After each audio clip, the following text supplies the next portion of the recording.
Basics पढ़ ली। आज हमारा नेक्स्ट टॉपिक है force on a current carrying conductor in a uniform magnetic field. कि हमारे पास एक यूनिफॉर्म मैग्नेटिक फील्ड है, उसके अंदर हमने एक कंडक्टर रखा है और उस कंडक्टर के ऊपर फोर्स लगेगी। क्यों लगेगी, कैसे लगेगी और वो फोर्स कितनी होगी, ये सारी की सारी चीज़ें हम इसमें डिस्कस करेंगे। सबसे पहले क्या चीज़ है, सबसे पहले मैं आपके एक कॉन्सेप्ट क्लियर करूं कि इस टॉपिक का मतलब क्या है। तो उसके लिए मैं ड्रॉ करने जा रहा हूं एक डायग्राम। डायग्राम कुछ यूँ है कि हमारे पास एक रेलिंग है, इस रेलिंग के ऊपर हमने एक कंडक्टर को रखना है और वो कंडक्टर करंट कैरिंग कंडक्टर है।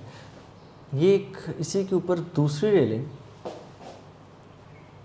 जस्ट लाइक दिस, और इन दोनों के ऊपर आपने कंडक्टर को रखना है। और ये दोनों रेलिंग्स जो मैं ड्रॉ कर रहा हूँ ये भी कंडक्टर हैं, इनमें से भी करंट पास करता है। और साथ हमने अटैच करना है एक यूनिफॉर्म मैग्नेटिक फील्ड, कि एक ऐसा मैग्नेटिक फील्ड जिसकी वैल्यू चेंज ना हो सके, कांस्टेंट रहे थ्रू आउट। तो ये आपने ड्रॉ कर ली एक रेलिंग।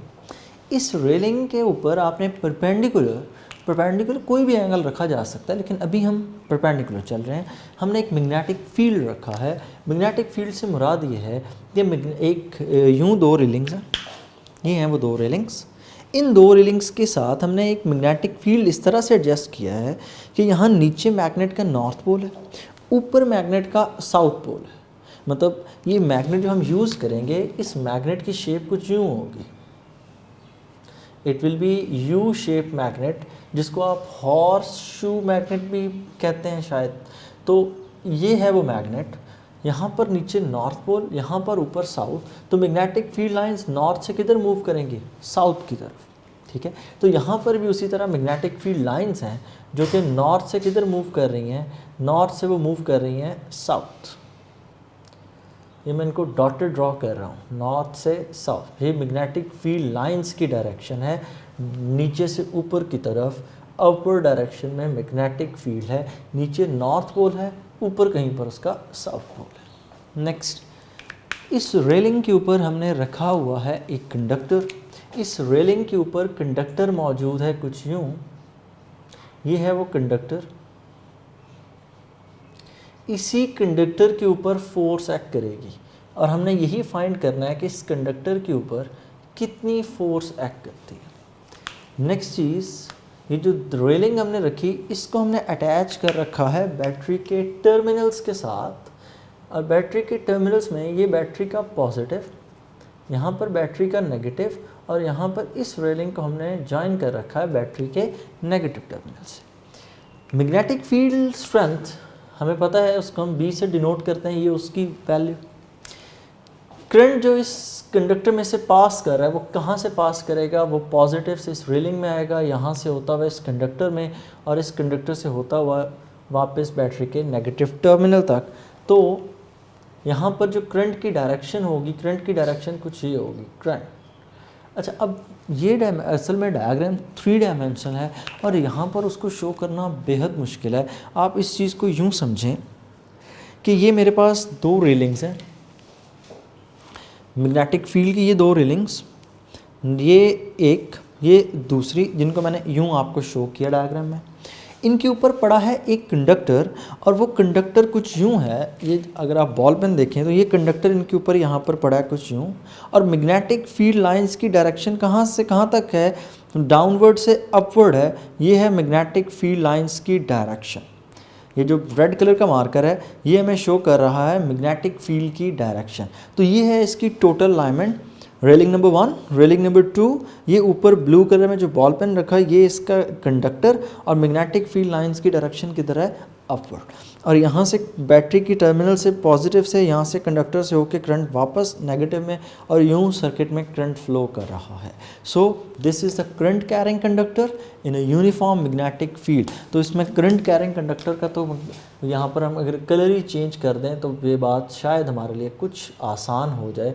तो यहाँ पर मैं इस करंट कैरिंग कंडक्टर के लिए कलर यूज़ कर रहा हूँ रेड। ये है वो करंट कैरिंग कंडक्टर और इसमें करंट की डायरेक्शन टुवर्ड्स मी है, मेरी तरफ ये करंट फ्लो कर रहा है। क्योंकि ये 3 डायमेंशनल डायग्राम है तो करंट की डायरेक्शन मेरी तरफ होगी। अब इसी चीज़ को मैं थोड़ा सा सिंपल करके भी एक साइड पे ड्रॉ कर लेता हूँ ना। तो आप यहाँ पर यूँ कंसिडर कर लें कि यहाँ से एक वायर करंट की गुज़र रही है नॉर्थ और साउथ पोल में से, यूँ एक ऊपर नॉर्थ ऊपर साउथ है, नीचे नॉर्थ है, एक करंट कैरिंग वायर यहाँ से यूँ आपकी तरफ फ्लो आ रही। अब ये है वो करंट कैरिंग वायर। अब जाहिर बात है इस करंट कैरिंग वायर के इर्द गिर्द भी एक मैग्नेटिक फील्ड होगा। मैं अगर ड्रॉ कर दूँ डॉट, तो यहाँ पर डॉट का मतलब है करंट आपकी तरफ फ्लो कर रहा है। मैग्नेटिक फील्ड की डायरेक्शन ड्रॉ करूँ तो एंटी क्लॉकवाइज डायरेक्शन में आ जाएगी मैग्नेटिक फील्ड की डायरेक्शन। अब कितने मैग्नेटिक फील्ड हो गए? दो। एक मैग्नेटिक फील्ड तो इस मैग्नेट का है, दूसरा मैग्नेटिक फील्ड किस चीज़ का है? उस वायर का जो इसमें से करंट लेकर पास कर रही है।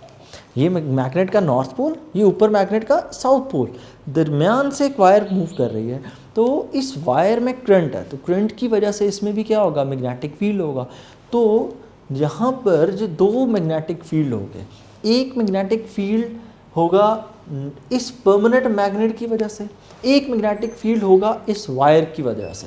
तो जब दो मैग्नेटिक फील्ड होंगे तो ये दोनों मैग्नेटिक फील्ड एक दूसरे के साथ इंटरेक्ट करेंगे, दोनों एक दूसरे के ऊपर फोर्स अप्लाई करेंगे, और इसी चीज़ का नाम है force on a current carrying conductor, कि इस कंडक्टर के ऊपर फोर्स एक्ट करेगी इन अ यूनिफॉर्म मैग्नेटिक फील्ड। इस मैग्नेट का जो मैग्नेटिक फील्ड होगा जो नॉर्थ से साउथ है, ये यूनिफॉर्म होगा। ठीक हो गया? तो इसी चीज़ को यहाँ पर अप्लाई करें तो ये है वो करंट कैरिंग कंडक्टर। नीचे से ऊपर की तरफ मैग्नेटिक फील्ड है और करंट पास कर रहा है from positive to negative anti clockwise direction. तो ये कंडक्टर पर फोर्स लगेगी। कितनी फोर्स लगेगी, किस डायरेक्शन में फोर्स लगेगी, तो नेक्स्ट हम यही कैलकुलेट करेंगे कि कितनी फोर्स और किस चीज़ पर डिपेंड करेगी। पहली चीज़, this force will depend upon the amount of current. Amount of current क्यों? क्योंकि फोर्स किन दो चीज़ों के दरमियान में है? एक इस परमानेंट मैग्नेट और इस वायर के इलेक्ट्रोमैग्नेट के दरमियान में है। तो अगर वायर में से आप करंट ज़्यादा पास करवाएंगे, फोर्स की वैल्यू ऑटोमेटिकली ज़्यादा होगी। सो फर्स्ट चीज़ जिस पे फोर्स डिपेंड करेगी, this force will be directly proportional to the amount of current. Second, this force will be directly proportional to the magnetic field. Magnetic field के अगर आपने स्ट्रॉन्गर मैग्नेट लगाया है नीचे नॉर्थ और ऊपर साउथ का, तो फोर्स ज़्यादा एक्ट करेगी। और अगर आपने एक वीक मैग्नेटिक मटेरियल लगाया है, वीक मैग्नेटिक है, तो उसकी वजह से फोर्स कम होगी। और इसी चीज़ को force is directly proportional to I, force is directly proportional to magnetic field. Next चीज़, this force will be directly proportional to the length. Length क्यों? लेंथ का मतलब यह है कि कितना पोर्शन मैग्नेटिक फील्ड के अंदर है। तो ये फोर्स उस चीज़ पर भी डिपेंड करेगी कि इस कंडक्टर का कितना पोर्शन मैग्नेटिक फील्ड के अंदर है। और वो तो this force will be directly proportional to the length of the conductor. Force कितने हिस्सों पर चीज़ों पर डिपेंड कर रही है? तीन हिस्सों पर डिपेंड कर रही है। It depends upon the current, magnetic field and the length of the conductor. So तो फोर्स तीन चीज़ों पर डिपेंड कर रही है। Force depends upon the amount of current, force depends upon the strength of the magnetic field, force depends upon the length of the conductor. ये diagram अपनी जगह पर मौजूद है। इसके ऑल्टरनेट एक और डायग्राम ड्रॉ करते हैं, कॉन्सेप्ट बेहतर करना है ना। तो हम यूँ रख लेते हैं, ये हमारे पास दो मैग्नेट्स हैं। एक मैग्नेट का नॉर्थ पोल है, यहाँ मैग्नेट का साउथ पोल है। मैंने एक वायर यहाँ पर रखी, इस वायर में करंट है और ये वायर करंट लेकर मूव कर रही है अपवर्ड। और दूसरे एंड पर भी एक मैग्नेट है, यहाँ पर मैग्नेट का साउथ पोल है और ये दूसरी तरफ मैग्नेट का नॉर्थ पोल है। यह साउथ पोल, ये north pole. What will happen, magnetic field lines north से मूव करेंगी साउथ। अगर मैं मैग्नेटिक फील्ड लाइंस ड्रॉ करूँ तो ये यहाँ से साउथ की तरफ होंगी। अब उन तीनों चीज़ों का मैं मतलब आपको एक्सप्लेन करता हूँ कि ये करंट, मैग्नेटिक फील्ड स्ट्रेंथ और लेंथ का मतलब क्या। देखिए, सबसे पहली चीज़ है जी force is directly proportional to current. तो पहला सवाल यह आता है why there is a force, why here is a force, यहाँ पर फोर्स है क्यों इस कंडक्टर और मैग्नेट्स के दरमियान में? वो इस वजह से है कि इस कंडक्टर में करंट पास कर रहा है, कंडक्टर में से करंट पास करते वक्त उसके इर्द गिर्द मैग्नेटिक फील्ड प्रोड्यूस होता है। According to the concept of electromagnetism, when current passes through a wire, it produces a magnetic field around it. तो जब करंट पास करने पर मैग्नेटिक फील्ड इसके इर्द गिर्द प्रोड्यूस होगा, तो नाउ इट इज़ अंडरस्टूड कि मैग्नेटिक फील्ड के प्रोड्यूस होने से होगा क्या कि दो मैग्नेट हो गए। एक मैग्नेट तो हो गया ये वाला नॉर्थ, एक मैग्नेट जो इस वायर में प्रोड्यूस हो रहा है due to flow of current. तो जब ये दोनों मैग्नेट्स एक दूसरे के साथ इंटरेक्ट करेंगे, there will be a force of attraction or repulsion between them depending upon the direction of current, कि करंट की डायरेक्शन किस तरफ है, डायरेक्शन पे हम बाद में आएंगे। तो पहला सवाल का जवाब हमें मिल गया कि फोर्स क्यों है, क्योंकि दो मैग्नेटिक फील्ड, एक तो वो मैग्नेट्स का अपना है और दूसरा किस चीज़ का है, उस वायर में मौजूद करंट की वजह से मैग्नेटिक फील्ड जो प्रोड्यूस हो रहा है। जब ये दोनों आपस में मर्ज होंगे तो फोर्स एक्ट करेगी। Question number 2, What do you mean by the force is directly proportional to the current? ये फोर्स डायरेक्टली प्रोपोर्शनल करंट के क्यों है? क्योंकि हमने पढ़ा कि जितना ज़्यादा करंट होता है उतना ज़्यादा मैग्नेटिक फील्ड होता है। Current is directly proportional to magnetic field. ये मैग्नेटिक फील्ड इसके ऊपर मैं बार लगा रहा हूँ और ये मैग्नेटिक फील्ड किसका है?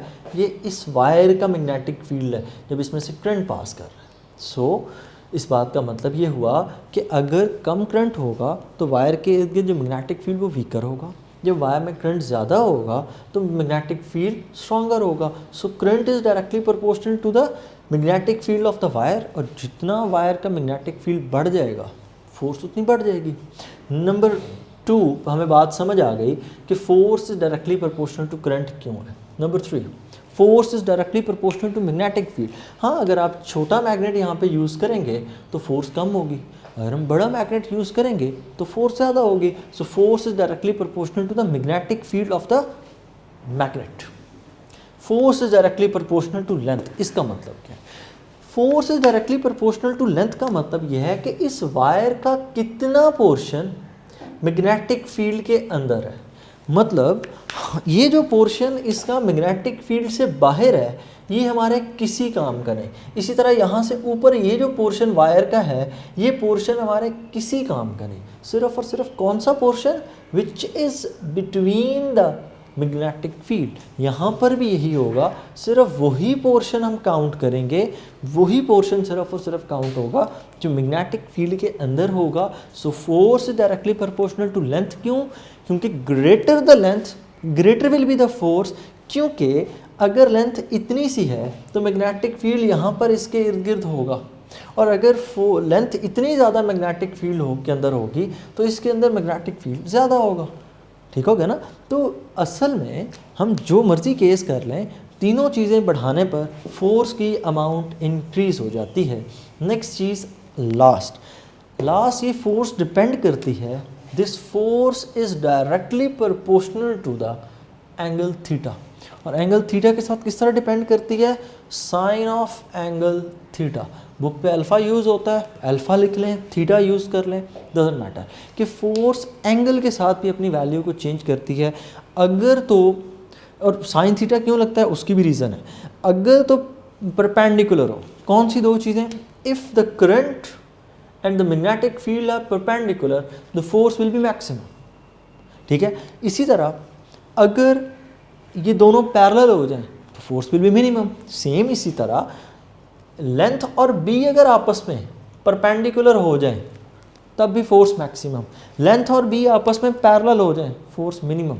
तो इसका मतलब ये हुआ कि अगर आपने ये सारा सेटअप डिज़ाइन करना है, फोर्स एक्ट करवानी है, then there is a rule that all the three factors, current, the length of the conductor and major, इसमें आप यूँ कह लें, the current and the magnetic field, they should be perpendicular in order to gain maximum force. If the current and the magnetic field are parallel to each other then the force will be equal to 0। तो sine theta क्यों use कर रहे हैं? Sine theta इसलिए use कर रहे हैं because sine theta का मैक्सिमम जो आंसर होता है वो 90 डिग्री पर होता है और साइन थीटा का मैक्सिमम आंसर 1 है, और साइन थीटा का मिनिमम आंसर होता है 0 डिग्री पर। ये मिनिमम आंसर और यहाँ पर मैक्सिमम आंसर। तो मिनिमम आंसर 0 डिग्री पर कितना आता है? 0। तो जब परपेंडिकुलर होंगे तो मैक्सिमम, पैरेलल है तो 0। तो इसी वजह से हमने साइन थीटा यूज़ किया, क्योंकि वो हमें इस चीज़ को बेहतर तौर पर एक्सप्लेन करता है कि जब इन दोनों के दरमियान में सिचुएशन यूँ हो कि करंट और मैग्नेटिक फील्ड दोनों परपेंडिकुलर हैं तो फोर्स विल बी मैक्सिमम, और अगर करंट और मैग्नेटिक फील्ड पैरेलल हैं तो फोर्स विल बी 0। सो इसलिए हमने जो तीसरी बात लिखी वो यही लिखी, this force is directly proportional to sine of angle theta. अगर हम इन चारों चीज़ों को कंबाइन करते हैं तो चारों चीज़ों को कंबाइन करने पर हम यूँ लिखते हैं F is directly proportional to I L B sine of angle theta. और अगर प्रोपोर्शनैलिटी को हम स्किप कर दें so it will be equal to F is equals to K I L B sine theta. अब K हमने यहाँ पर यूज़ किया constant of proportionality. Constant of proportionality K, यहाँ पर इस K की वैल्यू है 1। Luckily we find that the value of K is equals to 1, so the final formula becomes F is equals to I L B sine of angle theta. And if I skip the angle theta, sine of angle theta, then I can write it as F is equals to I L cross B, the length of the conductor। और इन दोनों के दरमियान में cross product बना लिया, क्योंकि अगर हम इस क्रॉस प्रोडक्ट को ख़त्म भी कर दें, अगर हम इस क्रॉस प्रोडक्ट को ख़त्म भी कर दें फिर भी हमारे पास जो आंसर होगा वो आंसर क्या होगा? ILB sin theta, because we know that A cross B is equals to AB sin of angle theta. So IL cross B। यहाँ पर B क्या चीज़ है? B is the magnetic field strength of the magnet. What is the L? It is the length of the conductor. I is the current. F is the force that is acting on the conductor। यहाँ से अगर हम B को define करें तो B के लिए मैं फॉर्मूला लिख सकता हूँ B is equals to F over I into L। अच्छा, यहाँ पर ना ये था वो फाइनल फार्मूला हमारा कि force on a current carrying conductor in a uniform magnetic field. यहाँ तक मैंने उसकी सिर्फ और सिर्फ आपको मैग्नीट्यूड निकालना बताया। डायरेक्शन ऑटोमेटिकली हम उसको सीख जाएंगे अभी थोड़ा सा आगे मूव करके। B is equal to F over I L, मैंने I और L को डिवाइड कर दिया लाकर, तो B के लिए अलग कर लिया फार्मूले को। यहाँ से फोर्स का यूनिट न्यूटन, फोर्स का यूनिट न्यूटन, करंट का यूनिट एम्पेयर, डिस्टेंस का यूनिट मीटर। तो ये अगर मैं इसको प्रॉपर लिखूँ तो यूँ हो जाएगा न्यूटन, नीचे करंट है एम्पेयर, यहाँ पर नीचे लेंथ है, और मैं लेंथ के लिए लिखूँ तो यहाँ पर क्या आ जाएगा? मीटर। और इस चीज़ को अगर मैं प्रॉपर लिखूँ तो मैं लिख सकता हूँ Newton per ampere per metre. तो ये यूनिट है जी मैग्नेटिक फील्ड स्ट्रेंथ का। तो और इसके लिए दूसरा यूनिट भी यूज़ होता है, दैट यूनिट इज़ टेस्ला। और मैग्नेटिक फील्ड स्ट्रेंथ को अगर आप डिफ़ाइन करें तो वो हम यूँ कह सकते हैं कि if 1 ampere of current is passing. अच्छा, अब यहाँ पर जब भी यूनिट्स को डिफ़ाइन करना होता है तो उस यूनिट को लिख लें। तो आप यूँ लिखें tesla is equals to newton ampere metre. सारी चीज़ों को मेंशन कर दें वो क्या क्या हैं, तो मेंशन करें। टेस्ला मैग्नेटिक फील्ड स्ट्रेंथ है, न्यूटन फोर्स है, एम्पेयर करंट है, मीटर लेंथ, कैपिटल है।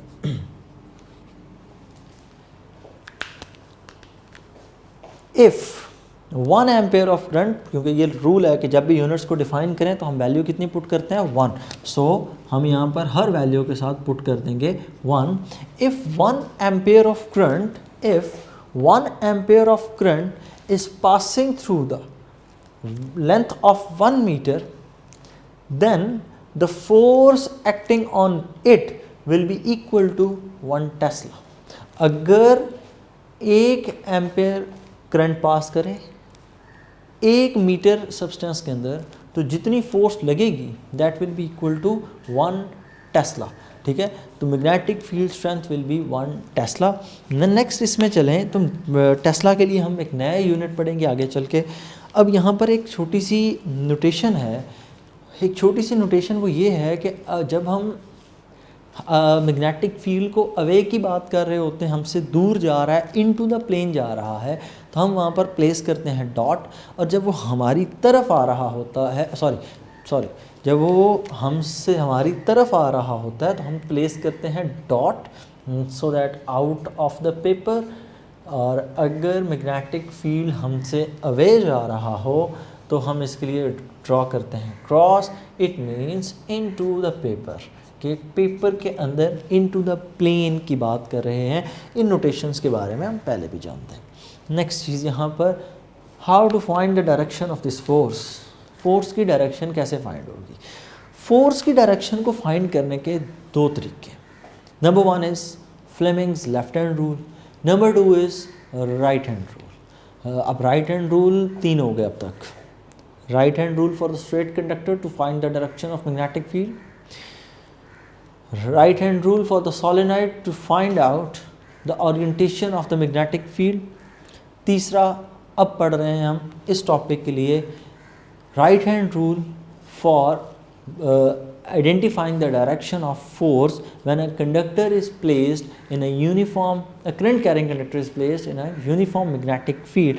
तो उसके लिए हम करते क्या हैं, आप अपने राइट हैंड को इस तरह से स्ट्रेच करेंगे, राइट हैंड के थंब के ऊपर हम रख देंगे करंट को, राइट हैंड के थंब पे करंट, और राइट हैंड के इस फिंगर 4 फिंगर कह लें, यहाँ पर यूँ बना लें, तो यहाँ पर इस फिंगर के ऊपर हम रखेंगे मैग्नेटिक फील्ड. तो मैं इन दोनों को इसके ऊपर लिख देता हूँ ताकि आपको ये बात याद रहे.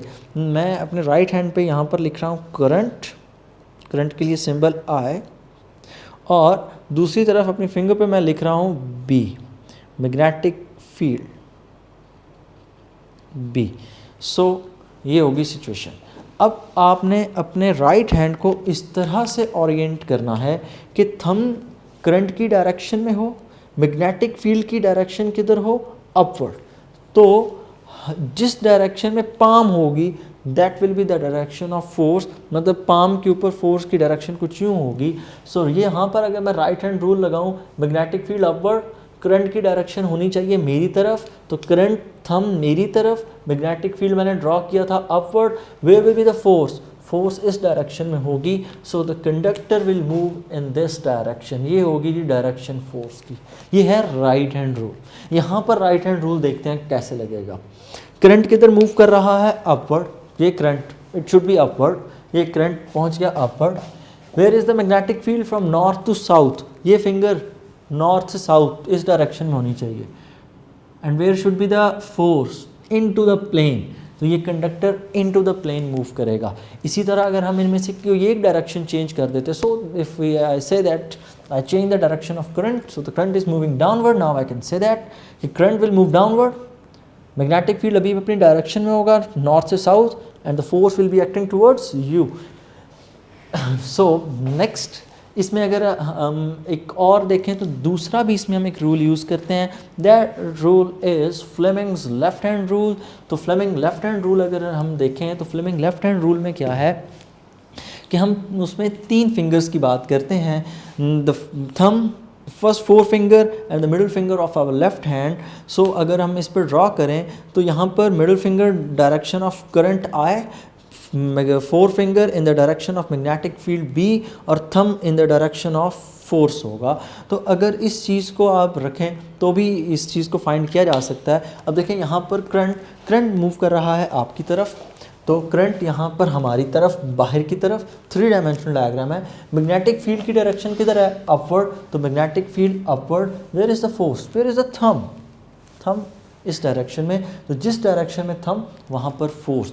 तो इस रूल को डिफाइन किस तरह करना है? Stretch the first 3 fingers of your left hand, bracket में लिखेंगे thumb, the 4 finger, first finger and the middle finger.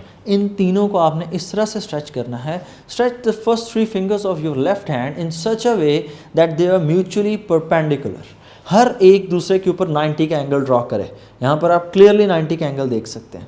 Hair you can see the clear 90 degree angle. और अगर आप मेरे थंब और मिडिल फिंगर में भी एंगल देखें कि अगर मैं थंब को यहाँ शिफ्ट कर दूँ थोड़ा सा आगे, तो इस फिंगर और थंब के दरमियान में एंगल कितना होगा? It will B 90 degree. So stretch the thumb, the forefinger and the middle finger of left hand in such a way that they are perpendicular to each other. Now middle finger should be in the direction of current, middle finger should be in the direction of current. यहाँ से current आपकी तरफ flow कर रहा।